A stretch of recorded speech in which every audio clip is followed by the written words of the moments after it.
शुरू हुई। उस आजादी की लड़ाई में कौन शामिल था? किसने दिलवाई आजादी हमारे देश को? इस देश के किसानों ने दिलवाई। उस समय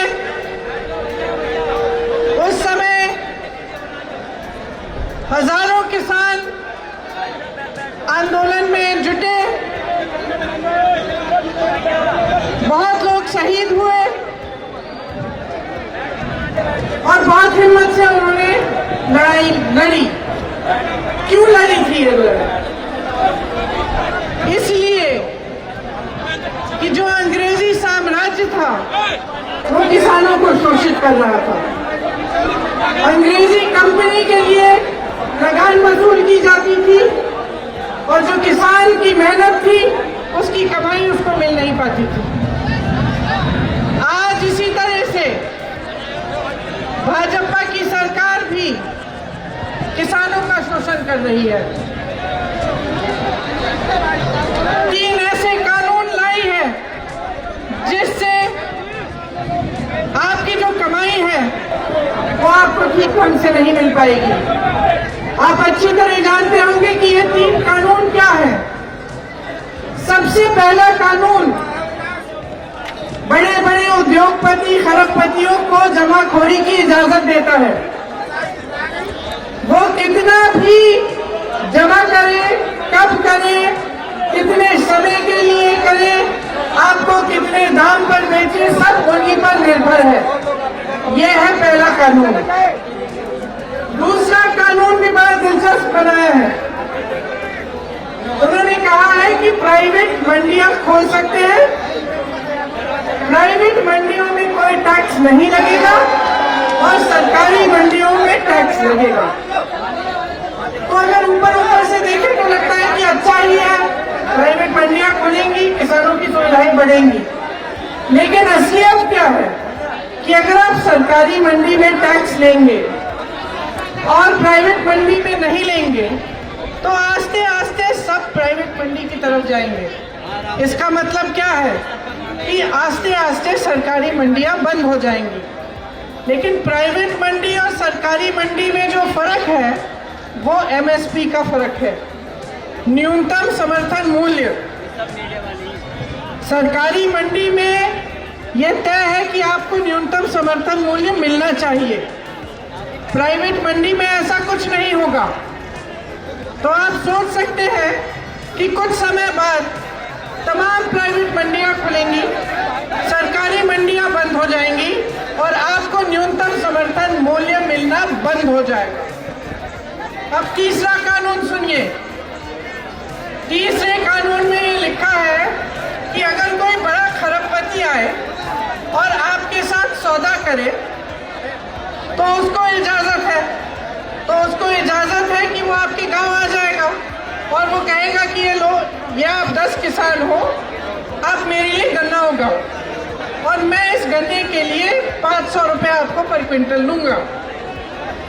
ठीक है, आपने उसके साथ सौदा किया, आपने गन्ना उगाया, पूरी आपने मेहनत डाल दी उसमें, आपका गन्ना उग गया। आप उस खरबपति के पास चले गए, आपने कहा था कि मेरा गन्ना आप खरीदेंगे 500 रुपये में।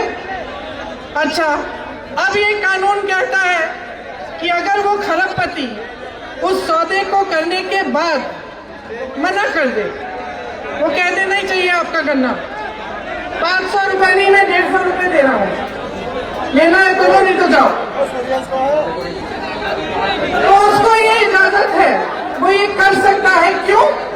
क्योंकि उस कानून में ये लिखा है कि अगर किसी किसान को ये सौदा नामंजूर हो या ये सौदा किया गया और उस किसान के साथ उस सौदे के तहत व्यवहार नहीं किया गया, जो तय हुआ था उसको नहीं मिला, तो वो किसान किसी भी अदालत कचहरी में नहीं जा सकता। समझ रहे हैं आप इसका मतलब क्या है? इसका मतलब ये है कि आपके साथ खरबपति आकर अच्छा सा सौदा बना तो सकता है, लेकिन अगर उस पर खरा नहीं उतरा तो आप कहीं नहीं जा पाएंगे, सिर्फ एसडीएम तक जाएंगे या उसके ऊपर जो अफसर होता है। अब आप मुझे बताइए, एक तरफ खरबपति, दूसरी तरफ आप, किसकी चलेगी बताइए? आपको न्याय मिलेगा? नहीं मिलेगा। तो ये जो 3 कानून हैं जो मोदी जी देश भर में जाकर कह रहे हैं कि किसानों की भलाई के लिए बने हैं, किसानों के लिए है ये कानून, आज भी शायद बंगाल में यही कहेंगे, ये जो 3 कानून हैं ये क्या आपकी भलाई के लिए बनाए गए हैं या मोदी जी के खरबपति मित्र के भलाई के लिए बनाए गए हैं?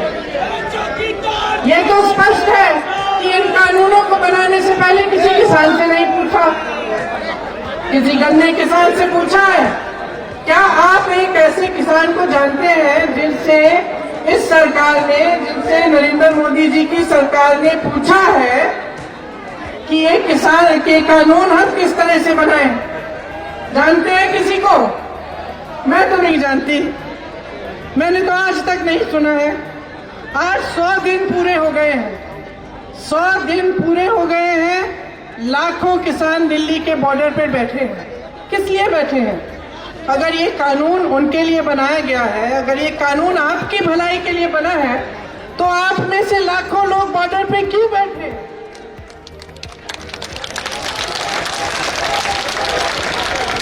और देखिए देखिए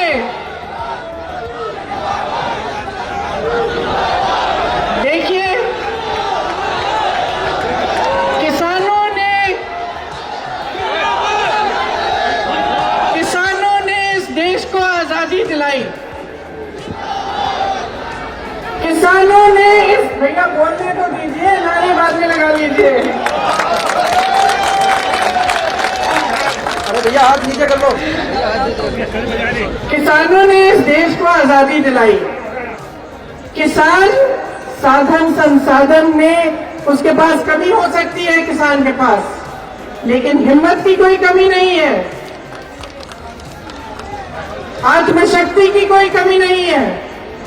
जब किसान लड़ता है तो उसका मुकाबला कोई नहीं कर सकता। आज अगर किसान लाखों की तादाद में दिल्ली के बॉर्डर में बैठा है, तो क्या इस देश के प्रधानमंत्री जी, इस देश की सरकार को उसका आदर नहीं करना चाहिए?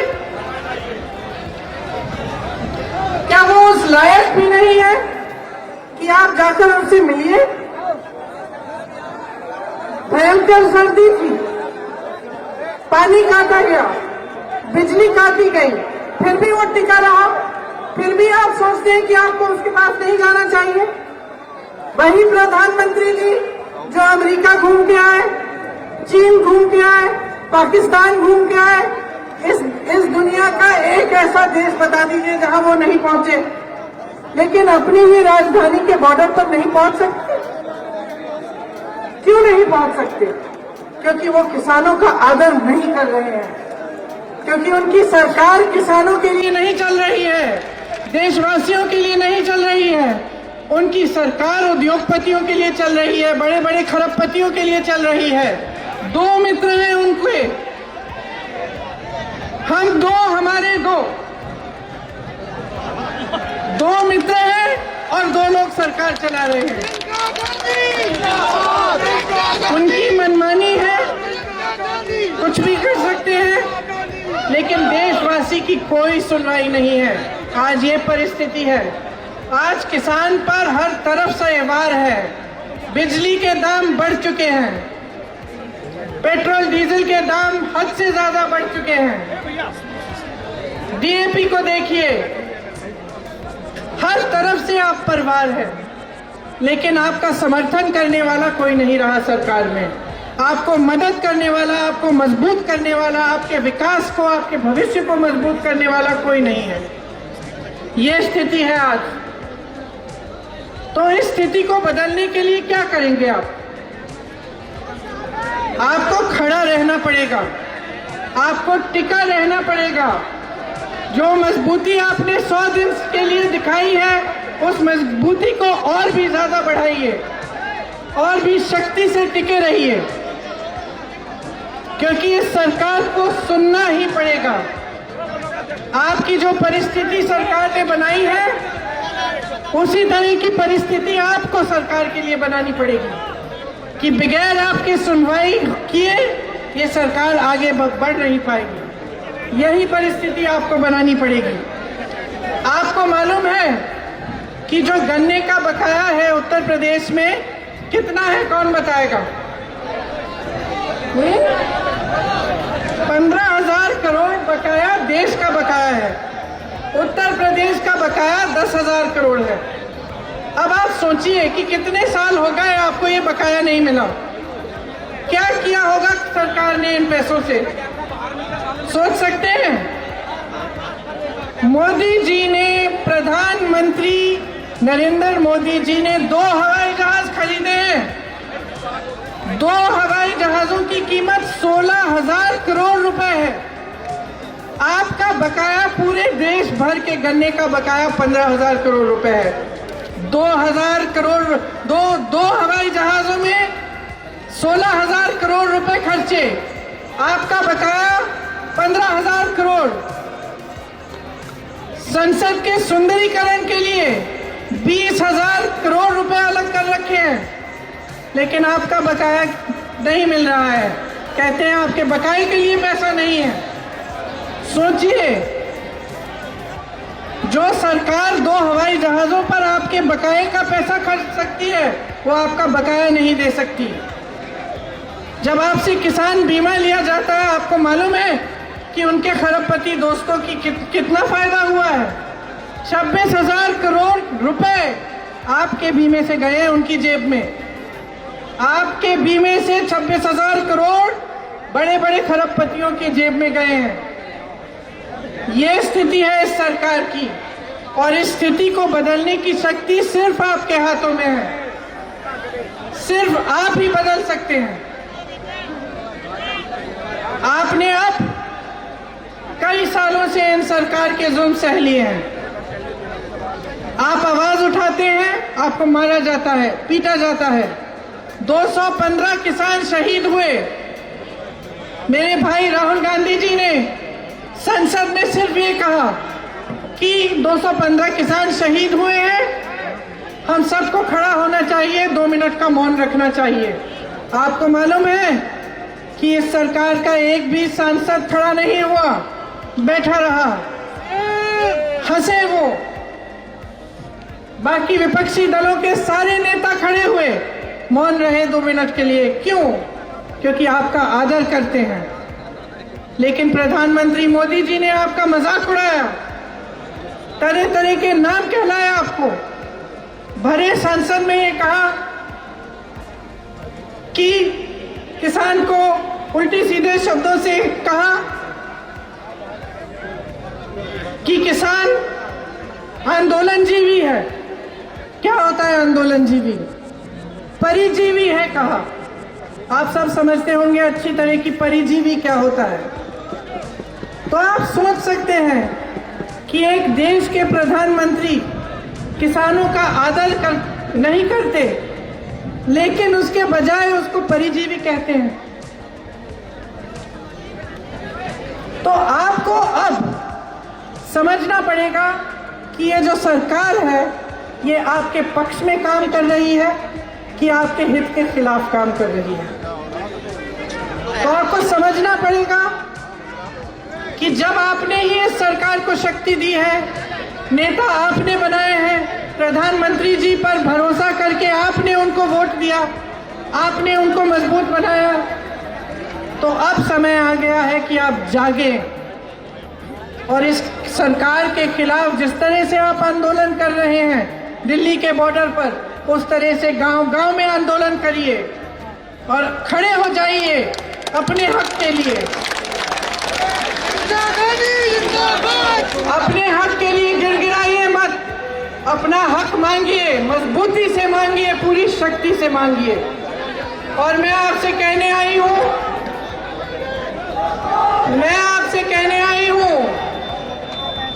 कि जब जब आप संकट में होंगे, तब कांग्रेस पार्टी आपके साथ खड़ी रहेगी। जब जब आपको दुख होगा, हम आपके पास आएंगे। जब जब आप संघर्ष करेंगे, तो हम आपके साथ संघर्ष करेंगे, क्योंकि हमारे लिए ये की राजनीति नहीं है। हम कर्जदार हैं आपके, ये पूरा देश कर्जदार है आपका। आप देश के अन्नदाता हो, इस देश की आत्मा हो। हम आपके कर्जदार हैं। ये जितने भी नेता इस मंच पे बैठे हैं वो भी आपके कर्जदार हैं। आपने बिठाया है यहाँ, ये हम कभी नहीं भूल सकते और कभी नहीं भूलेंगे। आपकी लड़ाई में हम आपके साथ खड़े हैं। मैं ये कहने आई हूँ कि आपकी लड़ाई मेरी लड़ाई है, और जब तक आप लड़ते रहेंगे मैं लड़ते रहूंगी। मुझ में जितना दम है, जब तक जीवन है तब तक मैं आपके लिए लड़ती रहूंगी। हिम्मत मत हारो, हिम्मत मत हारिए। सिर्फ 100 दिन निकले हैं, चाहे 100 महीने हो जाए, चाहे 100 हफ्ते हो, चाहे 100 महीने हो, हम लड़ते रहेंगे आपके साथ। जब तक ये सरकार मानेगी नहीं, जब तक ये अपने काले कानून वापस नहीं लेगी, तब तक हम आपके साथ खड़े रहेंगे और आपके संघर्ष में आपके से कंधे मिलाकर संघर्ष करेंगे। आप सबको बहुत बहुत धन्यवाद। मेरी बातों को आपने इतना ध्यान से सुना।